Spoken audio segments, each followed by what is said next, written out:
Muy bien, entonces la semana pasada inicié una serie. Voy a estar hablando las siguientes semanas sobre la fe, porque me encontré un texto que dice que sin fe es imposible agradar a Dios. Ni siquiera dice que es difícil agradar a Dios. No dice que es complicado, que es duro agradar a Dios. No, dice que es imposible agradar a Dios. ¿Y cuántos quieren agradar a Dios? Entonces necesitamos fe. La semana pasada aprendimos que todos tenemos una medida de fe, pero que tenemos que cultivarla y desarrollarla para que crezca, porque esto agrada al Señor. Una de las cosas que al Señor le maravillaban era la fe, y una de las cosas que al Señor le entristecían era la falta de fe. Cuando alguien no tenía fe, le decía: hombre de poca fe, ¿hasta cuándo voy a tener que soportarlos? En serio, a Dios la falta de fe lo incomoda. Y yo digo, el pueblo de Dios no puede incomodar a Dios por su falta de fe. Tenemos que crecer en fe. Y la semana pasada estuvimos hablando sobre 10 cosas sobre la fe. Yo quiero continuar más o menos en ese sentido. Lo que es hoy, la próxima semana. Hoy es la primera parte de un sermón dividido que se va a llamar 7 tipos de fe. ¿Cuántas? 7. Y hoy vamos a ver las primeras 4 tipos de fe. Pero 7 tipos de fe que Dios quiere que nosotros tengamos, o posiblemente sean fees equivocadas, yo no sé. De eso voy a hablar. Hay 7 tipos de fe. Y entonces toma nota y escribe el primero.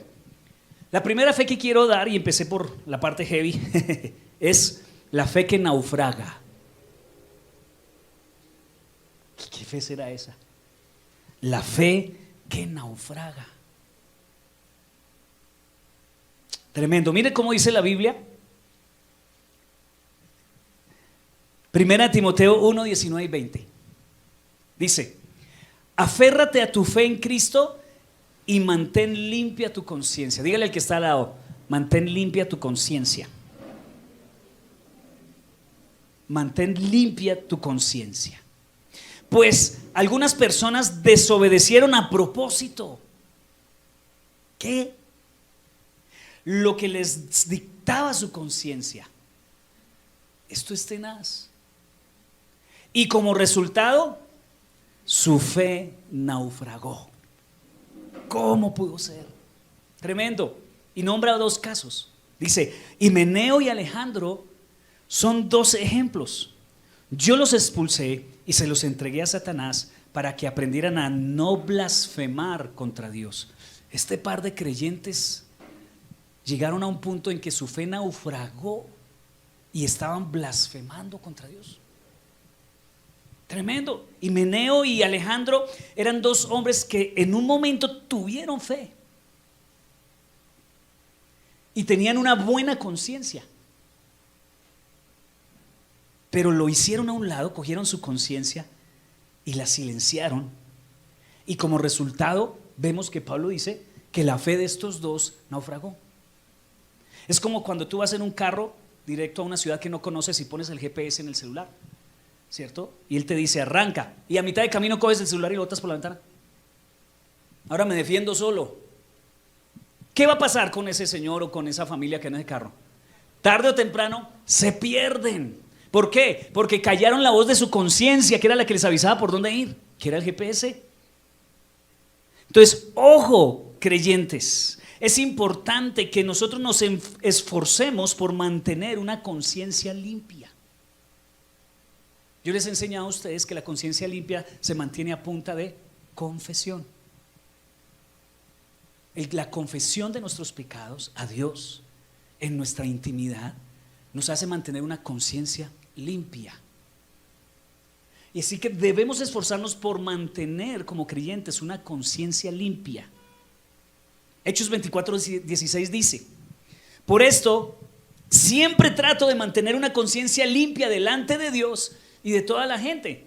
Pablo, o el que está aquí en Hechos, no sé si es Pablo, yo creo que es Pablo, está diciendo: me esfuerzo por tener una conciencia limpia, porque Pablo conocía el peligro de no tener una conciencia limpia. Cuando hacemos a un lado nuestra conciencia, se vuelve cada vez más difícil oírla. La Biblia nos habla que si nosotros no nos esforzamos por tener una conciencia limpia, llega el punto en que la conciencia se cauteriza. ¿Saben qué es cauterizar? Cauterizar es cuando tú tomas demasiados antibióticos. Tú tienes una enfermedad y te dicen toma los antibióticos por 7 días, pero tú te los tomas por 8, por 10 días y cada nada coges una amoxicilina, cada nada coges una penicilina, una terminada en lina. ¿Y qué causa eso? Que los bichos se vuelvan inmunes. Y ya cuando necesitas realmente atacar, te metes la penicilina y no funciona. Por eso siga las recomendaciones del médico, no son más de 7 días. Por alguna razón lo dice. Eso pasa con nuestra conciencia. En la medida en que nosotros la ignoramos y la ignoramos, se va silenciando, llega un punto en que ¡puc!, se apaga y ya no te avisa. Eso se llama una conciencia cauterizada, cuando una persona ya no siente temor de hacer el mal, cuando ya no siente culpa de pecar, cuando ya no siente vergüenza. La conciencia se cauterizó. Cuando las cosas malas ya no te molestan. Si unos años te molestaban y empezaste a pecar y no confesar y no arrepentirte, y esa acumulación de pecados sin confesar se acumularon sobre tu conciencia, que ya no lo dejan oír y se cauterizó. Esto no es algo que sucede instantáneamente, va pasando poquito a poquito. Pecas un día y no fue grave, a la otra semana no vienes a la iglesia y no pasó nada, llevas 6 meses y realmente no vas sintiendo nada. Sin darte cuenta llevas 5 años sin hablar con Dios, volviendo a decir groserías, acostándote con el novio, con la novia, y ya no sientes culpa como al principio. Eso es cauterizar la conciencia poco a poco, pero ese poco a poco te va llevando a que tu fe naufrague. Himeneo y Alejandro tuvieron al principio una fe genuina. Posiblemente cantaban en la alabanza, ayudaban en la puerta o eran maestros de niños. Posiblemente eran la mano derecha del pastor, personas de ejemplo. Pero poco a poco empezaron a alejarse, a llegar al punto de que empezaron no solo ellos a estar mal, sino que empezaron a decirles a otros: eso de la iglesia, eso de Dios, eso es un fraude, eso es una mentira. Me encontré con un video que ejemplifica esto de mil maravillas y quiero compartírselo esta mañana. Me impactó. Véalo y nos damos cuenta a qué punto puede llegar una persona que conoció de Dios y que su conciencia pueda ser cauterizada.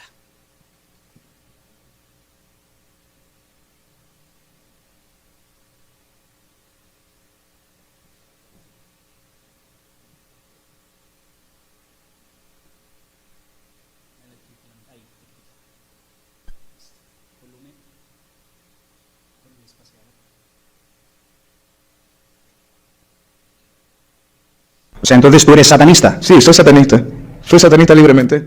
Y el satanismo es muy diferente a todo lo que vosotros pensáis. Y yo me di la vuelta a lo que era el cristianismo y conocí lo que era el verdadero satanismo. No era lo que vosotros pensabais, de que sacrificio, de tonterías de esta, no. Lo que a mí me enseñaba el satanismo era conocer la libertad, el no ser un esclavo del no conocimiento. ¿Crees en Dios? No. ¿Crees en Dios? No. ¿Crees en Dios? Yo creo que sí hay algo. ¿Crees en Dios? Sí. ¿Crees en Dios? No más. Y no quiero volver a creer más en él. ¿Y tú? Yo sí creo en Dios, pero no creo en las iglesias, ni en los milagros, ni en la Biblia. ¿Por qué razón no crees en Dios? Porque si existiese Dios, muchas cosas de las que actualmente suceden, negativas, no creo que deberían de suceder, vamos. Por ejemplo, la guerra o muchas enfermedades. ¿Y tú? Yo creo que sí hay algo porque la ciencia sí que explica muchas cosas, la mayoría todas, pero hay sensaciones o momentos que no puedes explicar. No creo en Dios, no obstante, claro, tampoco te puedo demostrar su inexistencia. ¿En qué crees? Que hay una fuerza que dentro de mi instinto me guía a hacer el bien o el mal. No quiero volver a creer en Dios porque aún recuerdo cuando solamente era un niño, cuando yo derramaba mis lágrimas arrodillado ante un altar, pidiéndole a Dios todo lo que tanto había esperado, y el pensar cuánto tiempo Él me ignoró. Pero cuando yo comencé a ver lo que muchos grandes ministros de alabanza, como Cash Luna, como lo que es Jesús Adrián Romero, como lo es a Aret Moreno y tantas otras personas más venían a jugar con los diezmos de las personas, yo dije, ¿pero qué estáis haciendo? Él era un ministro de alabanza.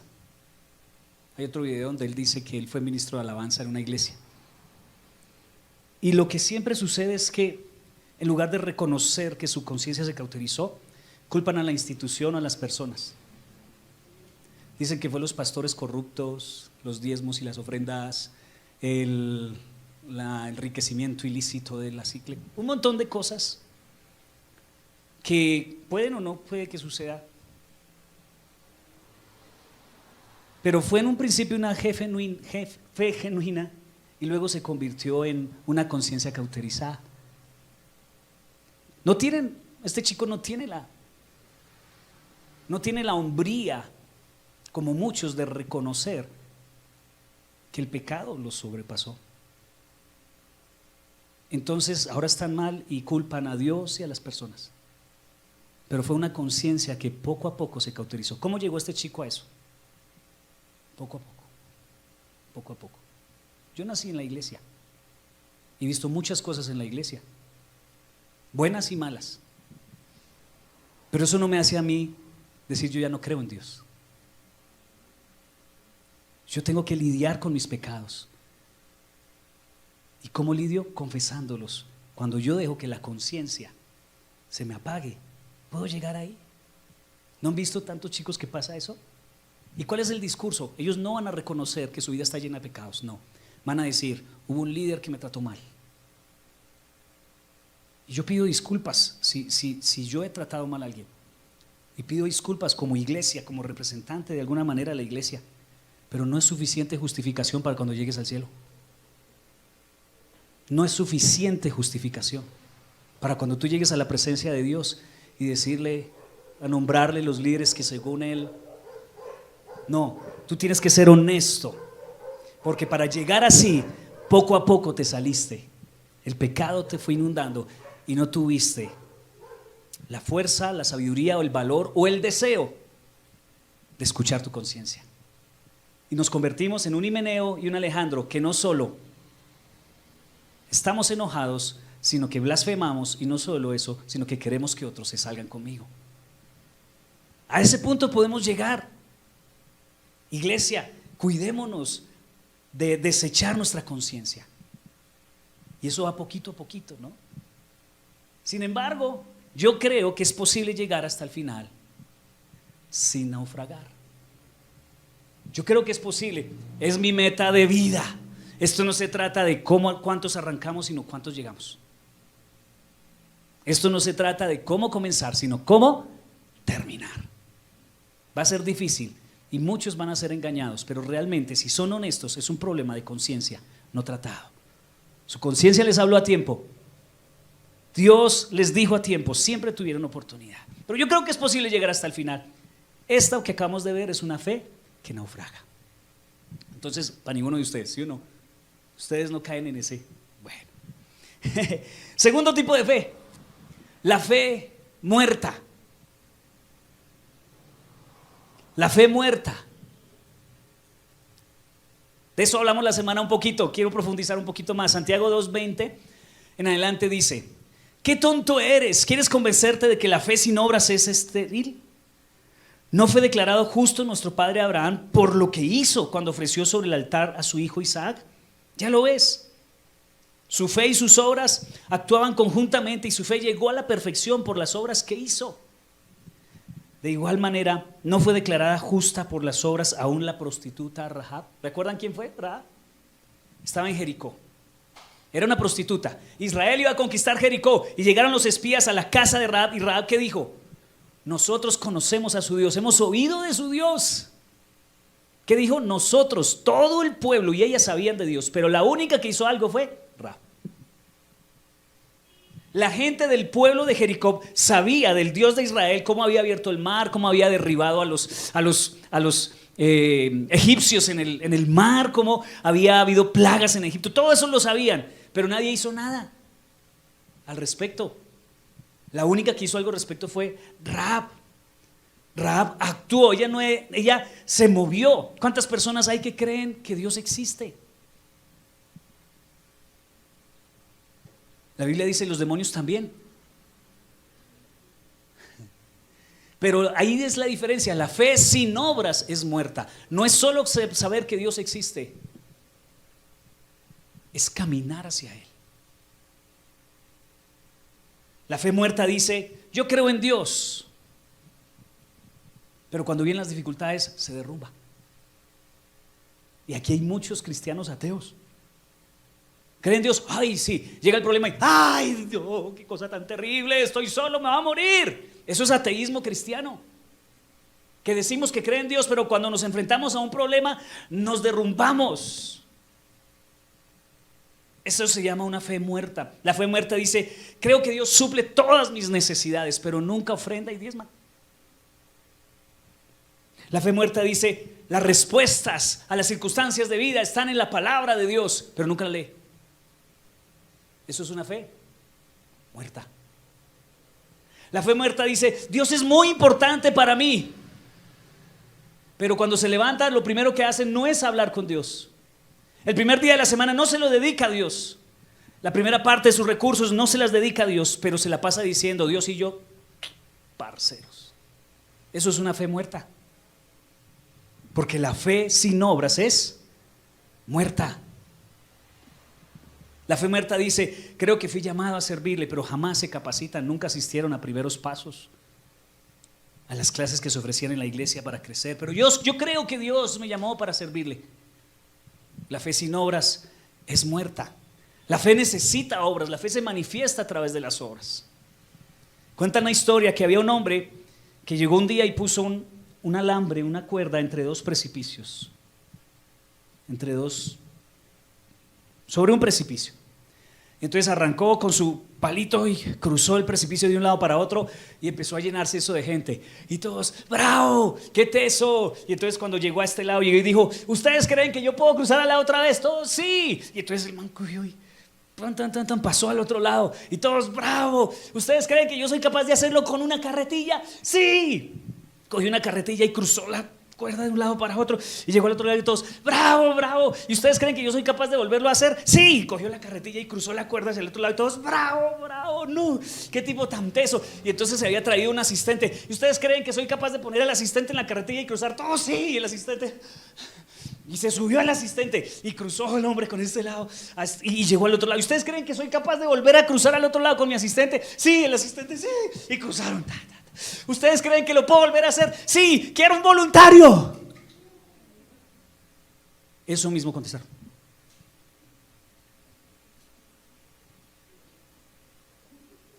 La fe sin obras es muerta.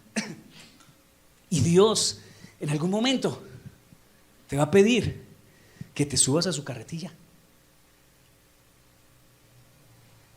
Ay, no, Señor, yo creo en ti, pero no va tanto. Dios va a pedirte en algún aspecto de tu vida que te subas a la carretilla. Tomes decisiones por fe, por Él. Si no lo haces, es una fe muerta. Te estás engañando a ti mismo. Ay, yo sí creo. Ay, yo creo en Dios, pero nunca he sido a una iglesia. No te atreves a entrar. Tremendo, ¿sí o no? Entonces, yo sé que aquí en la iglesia puedes decir amén a todo lo que yo digo, pero en algún momento tienes que empezar a hacer algo al respecto. Por eso a mí no me sorprende si usted dice amén o no. Y yo no vivo esos amenes. Yo veo pastores que digan amén todos, amén. Pues eso no me alimenta a mí. ¿Sabe qué me alimenta? Que entre semana usted practique lo que aprendió. Eso me alimenta. Entonces yo no quiero que tú grites aquí amén, porque a veces se grita mucho en la iglesia: amén, sí Señor, sí, aleluya, qué palabra, fuego. Pero ¿sabes qué? Nada en su vida práctica. Y eso se llama una fe ¿qué? Muerta. La fe muerta no actúa. La fe viva se expresa a través de lo que hacemos. Tremendo, ¿sí o no? La fe muerta. Tercer tipo de fe: la fe genuina. La fe genuina. Mire lo que dice 2 Timoteo 1:5. Dice: trayendo a la memoria la fe no fingida que hay en ti. ¿La fe qué? No fingida. la cual habitó primero en la abuela Loida y en tu madre Eunice, y estoy seguro que en ti también. Estaba hablando Jesús Pablo a Timoteo. Entonces, la fe genuina o la fe no fingida. Tenemos que trabajar, iglesia, mucho en eso. La palabra no fingido que aparece aquí es la palabra anupócritos. An significa no, upócritos, de pronto ustedes tienen idea de hacia dónde va. El upócritos o los hipócrites, que hoy lo hemos traducido como hipócritas, eran unos personajes en el teatro griego que usaban una mascarita. ¿Sí han visto dos mascaritas? Una blanca. Entonces esa mascarita se la ponían en la cara y actuaban. Él tenía una cara cualquiera por detrás, pero la máscara sonriendo. O podría estar riendo por detrás, pero la máscara, ¿cierto? Entonces esos actores se conocían como los hipócritas. Los hipócritas. Era un actor, usaba máscaras, fingía ser algo que no era. Déjame decirte algo, a Dios no lo podemos impresionar.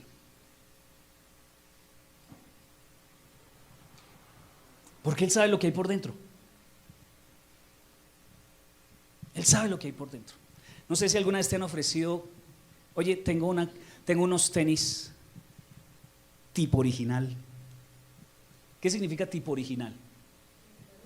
Chiviado, eso es lo que significa. Sea honesto. No, esos son tipo original.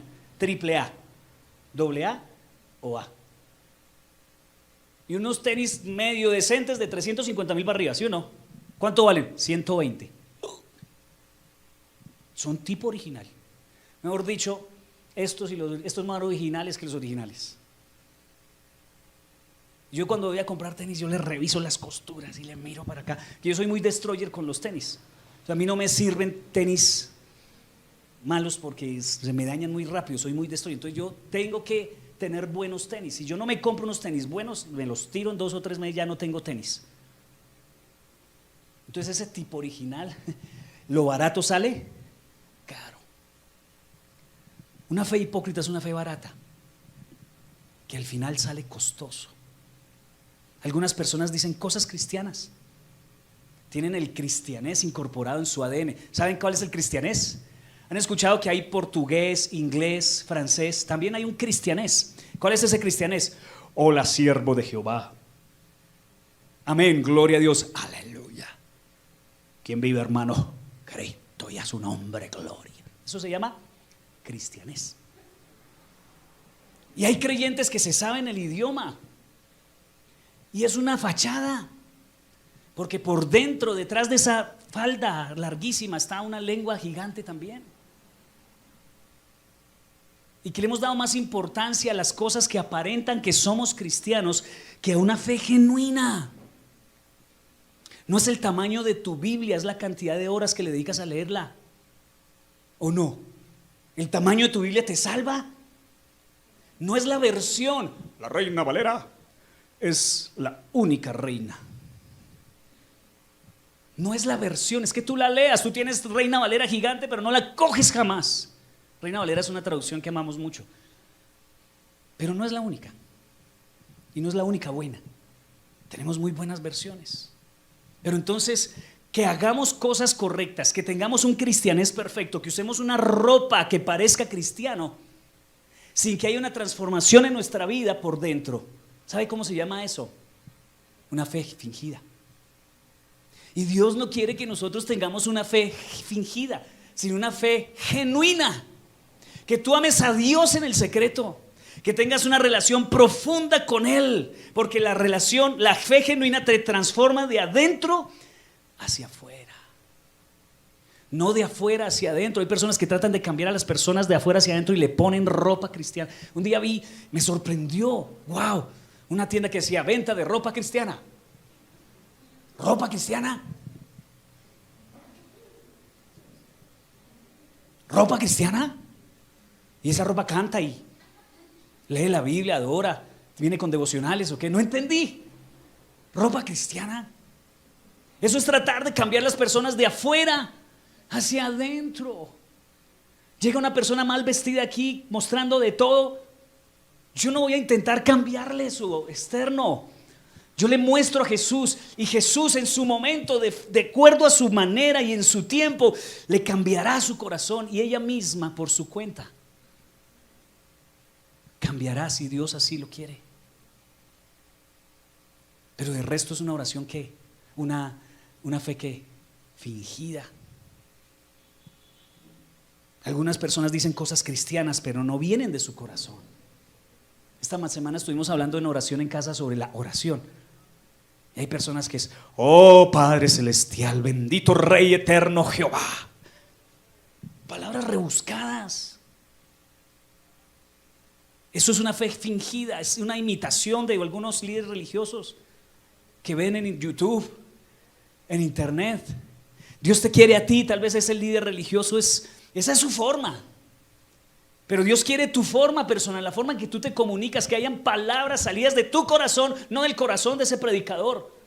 No hay gente que repite, se disfraza, se pone la misma pinta, la misma corbata, usa la misma Biblia, el mismo tamaño de peinado. Eso es una fe fingida. 2 Corintios 13:5 dice, examínense para saber si su fe es genuina. Pruébense a sí mismos. ¿Cómo sabemos si la fe es genuina? Por la forma en que se viste, porque canta canciones cristianas. No. Examinémonos profundamente y veamos por lo menos dos cosas. Una es la forma en que hablas. Demuestra si tu fe genuina es no. Yo hablo con una persona 10 minutos y ya sé cómo está espiritualmente. ¿Tú hablas demasiado de tus problemas? ¿Tú hablas demasiado de ti mismo? Otra forma en que sabemos y que nos examinamos a nosotros es si tenemos paz. Porque una fe genuina se demuestra por la paz en nuestro corazón. Eso es una fe genuina. Y la última forma de saber si tengo una fe genuina es si mi vida demuestra mi fe. ¿Se acuerdan del compañero de trabajo mío que llegaba al trabajo y gloria a Dios, aleluya, aquí estamos para la honra y gloria del que vive y por los siglos de los siglos? Y llegaba a trabajar en su empresa. Llegaba tarde, pero llegaba diciendo aleluya, gloria a Dios. La esposa hablaba mal de él, que era un guache. Entonces su boca no combina con sus acciones. Lo que dice predicar, lo que dice creer no combina con su estilo de vida.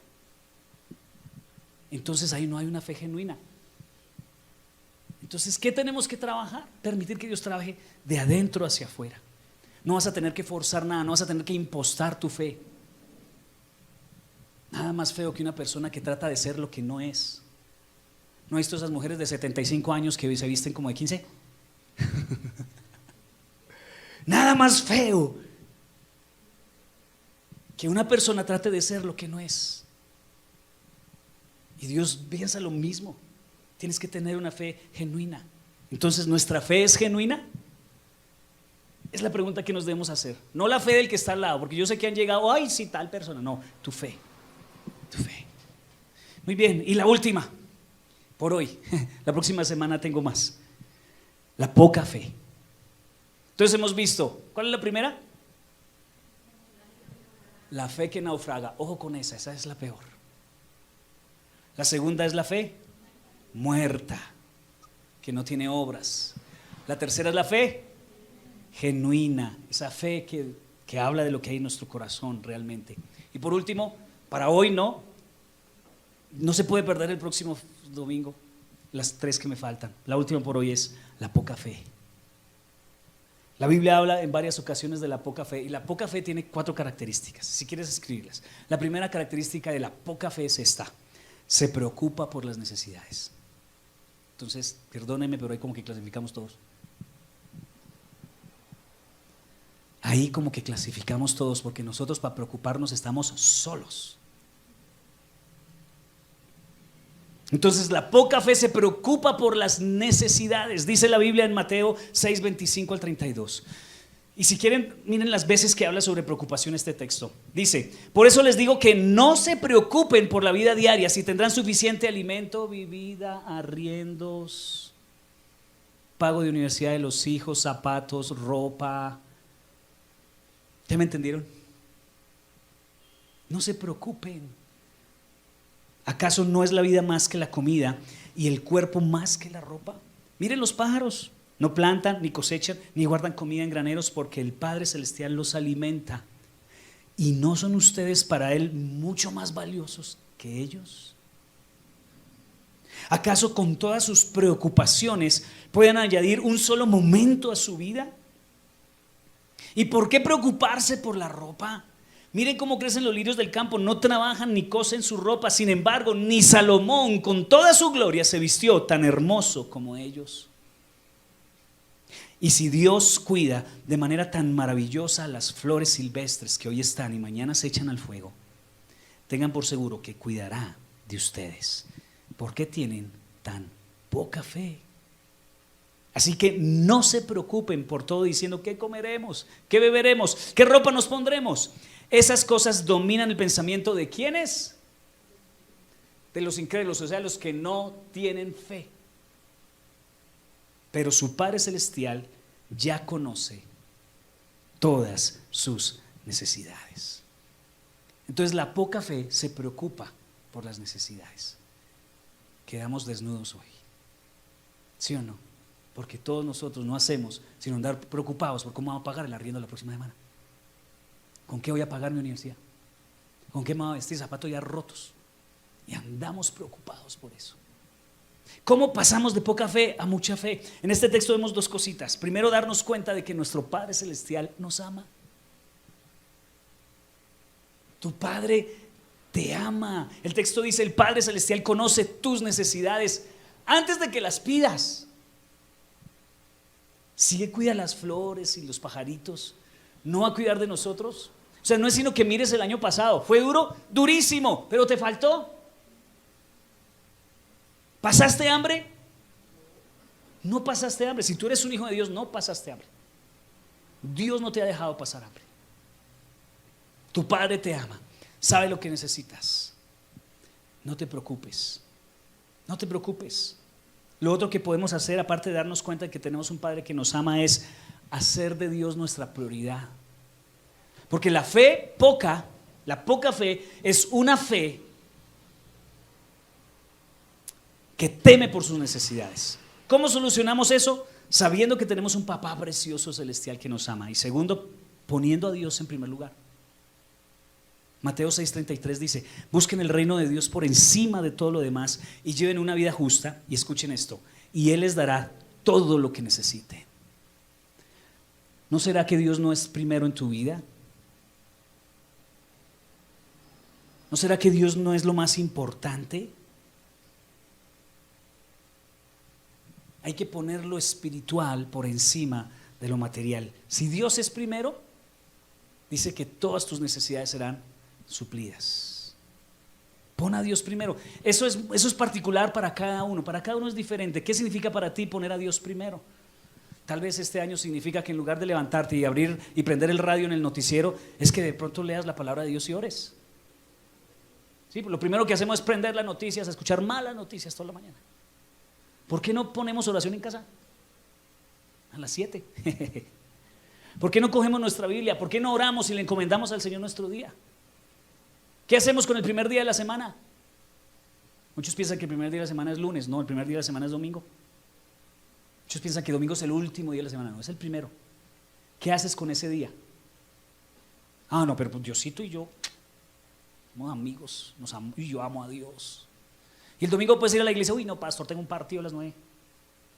No, me invitaron a echar bicicleta y vamos a ir hasta el monte más alto del mundo, hasta el Everest. Tomas a Dios, ay, con todo mi corazón. Y cuando te llega dinero, piensas en Dios en primer lugar. Uy, no, pastor, los recibos. Como si los recibos, la empresa pública de gas, de agua y de luz te dieran a ti lo que necesitas. Entonces no me digas que Dios es primero cuando Dios no es primero. Entonces lo primero de una poca fe es que la fe se preocupa por las necesidades. Lo segundo de una poca fe es que la poca fe entra en pánico cuando llega una tormenta repentina. Otra vez quedamos desnudos, porque cuando llegan las tormentas repentinas entramos en pánico. Entonces, ¿qué nos dice Jesús? Hombres de poca fe. Mateo 8, 23, 27. Luego Jesús entró en la barca y comenzó a cruzar el lago con sus discípulos. De repente se desató sobre el lago una violenta tormenta con olas que entraban en el barco. Pero Jesús dormía. Los discípulos fueron a despertarlo. Señor, sálvanos, nos vamos a ahogar. Gritaron. ¿Por qué tienen miedo?, preguntó Jesús. ¿Tienen tan poca fe? Entonces se levantó y reprendió al viento y a las olas, y de repente hubo una gran calma. Los discípulos quedaron asombrados y preguntaron: ¿quién es este hombre? Oye, tenés la pregunta, ¿y este tipo de...? O sea, ¿con quién nos hemos hecho de amigos? ¿Quién es este man? Que las tormentas le hacen caso. O sea, me sorprende la actitud de los discípulos. ¿Sabe por qué? No lo conocían. Llega un diagnóstico repentino a tu vida. El médico dice: grave, terrible, no sé qué hacer. Y uno dice: si usted no sabe qué hacer, entonces yo menos. ¿Y entonces qué hacemos? Paniqueados. Y yo sé que es muy fácil predicarlo desde aquí y decirles eso, pero cuando llega la tormenta le cuento una cosa que nos da ganas de correr. ¿Por qué nos da ganas de correr y de huir? No conocemos a Jesús. Todo está en calma y de un momento todo se pone al revés. La poca fe tiene temor. ¿Quién es este hombre?, se preguntaron los discípulos. Ni siquiera sabían a quién tenían en el barco. Muchos piensan que Jesús es, que venir a la iglesia es pasar un tiempo bonito y escuchar canciones que tienen letras lindas. Muchos ni saben de qué se trata, de quién se trata, a quién estamos adorando, quién es el que murió en la cruz. Los vientos y las olas, no sé si quieres escribir esto, los vientos y las olas todavía obedecen a Jesús. La enfermedad todavía obedece a Jesús. La crisis con tus hijos aún obedece a Jesús. La crisis emocional por una pérdida sentimental, aún eso obedece a Jesús. Aquel que se suicida, aquel que huye, aquel que coge atajos, es una persona que no sabía con quién iba en el barco. Tienes que saber quién va en tu barco, el Todopoderoso. La poca fe también. Hablamos de que la poca fe entra en pánico cuando llegan tormentas inesperadas. La poca fe también se hunde ante las circunstancias. Mateo 14, 28 dice: entonces Pedro lo llamó: Señor, si realmente eres tú, mándame que vaya hacia ti caminando sobre el agua. Sí, ven, dijo Jesús. Entonces Pedro se bajó por el costado de la barca y caminó sobre el agua hacia Jesús. Pero cuando vio el fuerte viento y las olas, se aterrorizó y comenzó a hundirse. ¡Sálvame, Señor!, gritó. De inmediato Jesús extendió la mano y lo agarró. ¿Tienes tan poca fe?, le dijo Jesús. ¿Por qué dudaste de mí? ¿Por qué se desató todo? En el momento en que Pedro dejó de mirar a Jesús y se puso a mirar la tormenta. Todo iba bien mientras Pedro estaba con sus ojos en Jesús. En el momento en que empezó a escuchar el ruido alrededor y le empezó a prestar atención y giró su rostro y miró los vientos y las olas grandes, comenzó a hundirse. A veces nos hundimos en las circunstancias porque les prestamos demasiada atención. O sea, yo no estoy diciendo que niegues tu realidad. No es que niegues la enfermedad, no es que niegues el problema familiar, no es que niegues la deuda, no. Lo que Dios quiere es que no le prestemos tanta atención, que miremos a Ejecús todo el tiempo y a veces miremos las circunstancias, pero volvamos a mirar a Jesús. No sé si a los futboleros que hay aquí les pasa. Por ejemplo, con Jacob estamos viendo un partido y están en las mejor momento. Y arranca mi esposa a decir: mi amor, que si por favor puedes bajar tal cosa. Y luego se pasa al frente: mi amor, ¿quieres tal cosa? Y nosotros enfocados, nuestra mirada en el partido. No podemos desviar la mirada del partido. Por acá como que nos están diciendo algo. Por acá como que mi esposa está llamando la atención a algo. Pero ¿sabes qué? Están en los penaltis y no nos los podemos perder. Yo creo que eso es lo que Jesús espera a nosotros. La mirada puesta en Él así, fija. La mirada puesta en sus promesas así, fija. Y de vez en cuando miramos el problema. Nosotros hacemos al revés. Nosotros miramos el problema y de vez en cuando miramos a Jesús. Es una cuestión de enfoque. En lugar de mirar fijamente el problema, debemos mirar fijamente a Jesús. ¿Yo cómo sé dónde está el enfoque de una persona? Cuando la escucho hablar. Y cuando me habla solo del problema, yo le digo, ¿y lo que hemos hablado aquí en la iglesia qué? No, es que estoy mal, y es que esto estoy mal, y es que esto está terrible, y es que esto es un problema grande, y es que esto no vamos a poder salir, y es que... Ahí está su enfoque. Es importante que nos esforcemos por mantener entonces el enfoque en Jesús. No mirar tanto a la tormenta como miramos a Jesús. Busquen primeramente el reino de Dios y su justicia. Las tormentas se solucionarán en algún momento. Por último, la poca fe tiene poca memoria o una memoria corta. La poca fe tiene una memoria corta. En Mateo 14 está la historia cuando Jesús multiplicó los panes y los pescados. ¿Lo recuerdan? Y alimentó una multitud. Cuando tú lees Mateo 15, vuelve y lo hace. Alimenta a toda la multitud. Y luego llega Mateo 16. Pónganle aquí a lo que pasó en Mateo 16, versículos 5 al 10. Más tarde, cuando ya habían cruzado al otro lado del lago, los discípulos descubrieron que se les había olvidado llevar pan.